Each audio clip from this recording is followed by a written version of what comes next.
with your customers, I mean, what are they seeing you do? Are you kind of going air? Are you going white?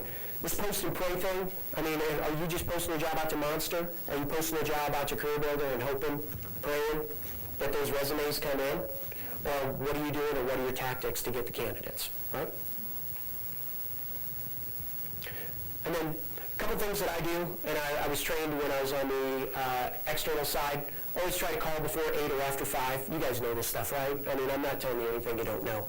But, you know, because a lot of times your phones or the people that you have to sometimes get around are the gatekeepers, people answering the phones, and sometimes they're not there before 8. They're not there after 5. So, call into accounts payable. That's the thing I was used to do when I was on the agency side. And I would always, go in, other than dialing in and, dialing one digit off, 7001, 7002, 7003, 7004. But, call into accounts payable. You can usually get some names out of that way. And then the last one, Lou Adler. How many of you guys are familiar with Lou Adler? Been around. He's a legend. I just had the opportunity to have him be on a panel for PepsiCo. He was actually the MC of the panel up in Chicago. And he shared with us a LinkedIn trick that I thought was pretty good, so I wanted to give him credit and tell you guys about it. What he does is while he's talking to a candidate and he's screening them, and what he finds is that if they're not somebody that you would want, that suddenly the thing, if you're not a candidate, you're what? You're a source. So suddenly, he turns mid-call into a source, goes out, looks them up on LinkedIn, and starts looking at all their contacts.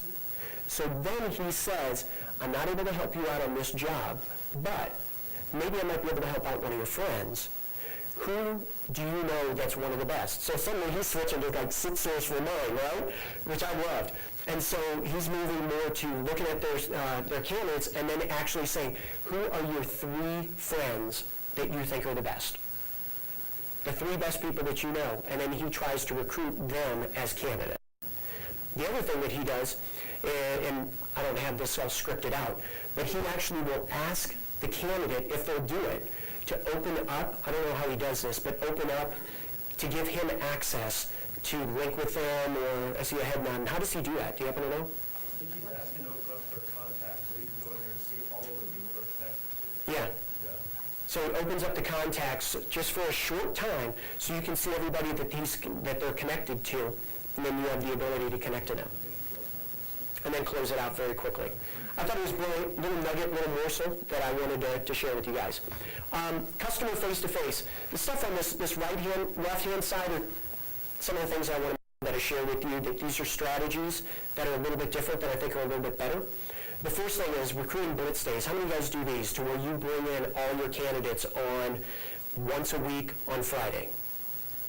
What I found is customers really like that. You guys have to figure out your customers, the best way to do it.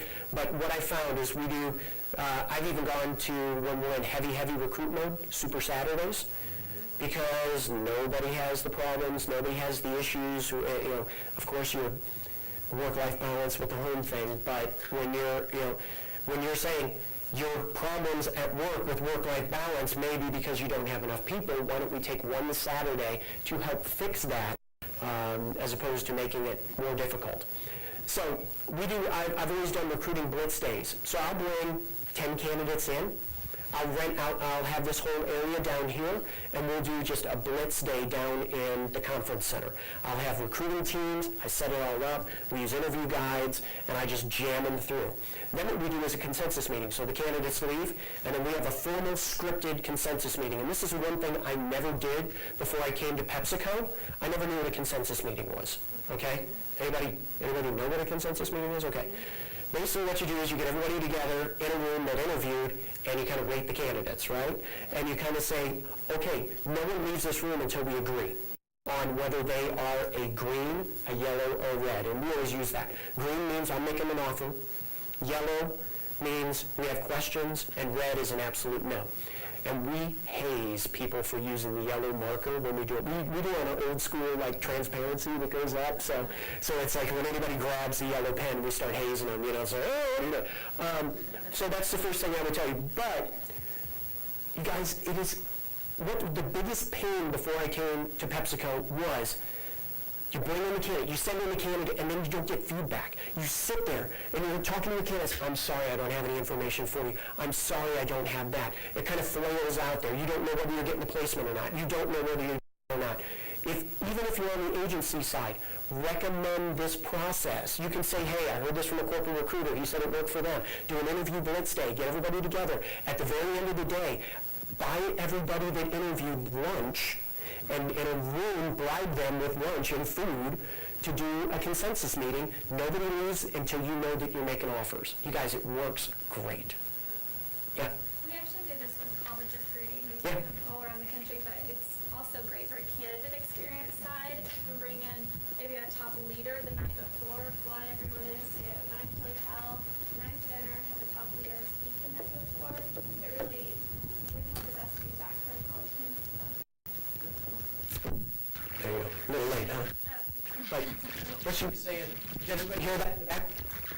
They've had a lot of good. Right. They've had a lot of good success with that. What company? Schnyder Electric. Oh, I love it. Great. Good name. Schneider Electronic. So yeah, exactly. My last name.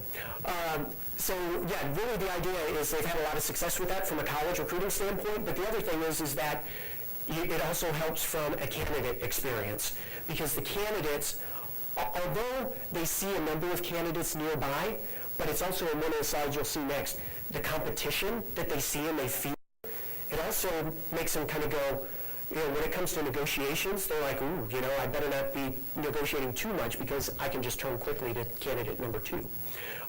So that's some of the things that I would tell you about is I would agree as well.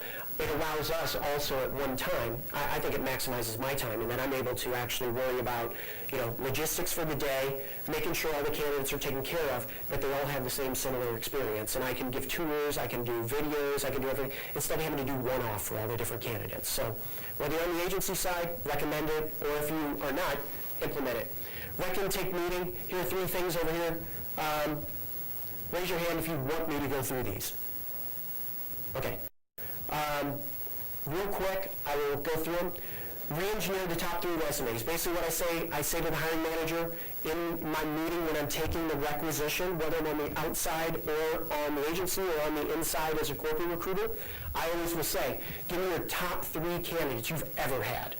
I want their resumes. I want to re-engineer those resumes. What I then do is I take, some ATS systems have more like this, so you can enter the resume and then you can have the system automatically and artificially show you other resumes that are like that one. Or what I do is I will take them and I'll look at, okay, where are they on LinkedIn? What things are they part of? Where are they networked? And then I start re-engineering back. What parts of the organizations are they part of? And then I start building this. Dennis, I keep saying to Dennis, we just did this recently with a search, and we ended up finding that there were some key, actually some very key terms and some key phrases on a new search that I had never done before, in terms of we were looking for somebody in digital social media buying a procurement for Spanish-speaking Brazil, Portuguese. I had to figure out how to find somebody that did this. So I got the resumes of the 3 people that they had liked and they brought through the interview process, and found that there was a key word or there was a couple key phrases in there that we used. So definitely that's a good way.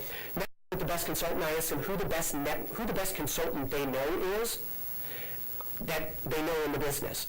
I call that person with their permission and just say, hey, if you were going to post this job, where would you post it? And you'd be amazed. I've actually gotten hires by that tactic. And then clone the person that they're replacing. Just say, hey, do you ever have the resume of the person that's leaving this job? You'd be amazed. They actually sometimes have it. Right. If at first you don't succeed, call in an airstrike. So just thought you guys would get a kick out of that. All right. Tools and weapons. You guys are going to go a lot faster from here because I don't have a lot behind these other slides. I wanted to go into a little bit more on the strategies and different pieces. All right. Problem solving. Real-life problems that cannot be solved with the proper application of a high explosive projectile. So, brute force does work. So one of the things I wanted to show you in terms of tools and weapons that are out there, for someone that's goes through basic training, they'll get their grenades, they'll get their guns, they'll get their general stuff. I started thinking about it. What is it that we have? What are our tools? What do we use? What are we dealt? I know when I started as an agency recruiter back in 1991, I literally phone book, phone. No computers. It didn't have the fax machine. I mean, it's ridiculous. I mean, my idea of technology was I ran an ad and I used P.O. boxes for the individuals. I'm hearing some people laughing. I would use P.O. boxes with, and this job, send to P.O. box, and I was using the mail to do my candidate filtering into job pools. So I started thinking about what are some of the weapons that we have out there. So I started thinking, this is a pretty darn good tool that we have. It's kind of the Swiss Army knife. That's kind of standard general thing that people would give away. So I took one, my little kids right up here, my son's got the code tweet shirt on. So, but really the iPhone is just, you can do anything with this thing. It's like a freaking, it is. I mean, it's the new Swiss Army knife. But I would tell you, really be mindful. I'm reaching here, guys, for the war kind of stuff here. I'm going, okay, whatever. But if you're at the 300 yards distance, are you really going to use a shotgun or a pistol? No way. You guys want to go laser-sighted in with a rifle. So make sure that you look where you are and what you're doing and have the right, same, similar thing. But always make sure whatever things you guys are doing, target practice. Sharpen the saw. You guys have all heard that stuff before, right? Where, the old saying of, you've only got so many hours to cut down trees. What's the first thing you're going to do? And I think it was, Abe Lincoln who said, I'm going to chop down a tree. What's the first thing I'm going to do? I'm going to sharpen my axe. And make sure that you guys would be amazed. I sat and listened to Lou Adler, and I was like, he's talking basic stuff. He has been for a heck of a long time, just like I am. I'll admit, some of the stuff I'm talking to you guys about today may be basic stuff, but you're doing it so much. You may be out of practice. Your sights may be off a little bit because you're doing other stuff. Sometimes you may not remember. Get back to the basics. Make sure you're doing the basics, but then also do the other stuff. I don't know. I'll blow through this one real quick. Innovation, obviously, social media, LinkedIn Recruiter, the Gatekeeper, Outlook tips and tricks. I'm not going to go into that deep, but one thing that I do is we use a lot of signatures. I would tell you guys, everybody uses Microsoft Outlook for the most part, right, everybody? You guys, that's one tool that we all use. People don't use signatures. All they'll do is they'll put their name as a signature, right, and just say, Jim Schnyder, source and reader, PepsiCo, and that's all that's on there. Guys, letters, campaigns, sit source remind, stock the pond. I mean, all you have to do is put that as a signature, and it's ready to go. And then also rules, that I always put in a specific tagline into what I sent that person. So I'll do my sit source remind, and I'll put in something like 0076, like in the tagline. And like I'll make up a job order number. I'll make it up. But I know that when the reply comes back to me, I can set up a rule that immediately sends them an e-screen. So if I don't have that capability coming out of my system, I can have it automatically come to me. So I set up a rule that says based on if you get, this comes in with this in the subject line, send out this mailer to them. I mean, guys, Outlook is your biggest weapon that you can use. It's standard. I mean, just figure out ways to trick it out. Have everything go into folders, whatever you want. Okay, technology. I'm just showing you that picture right there. When somebody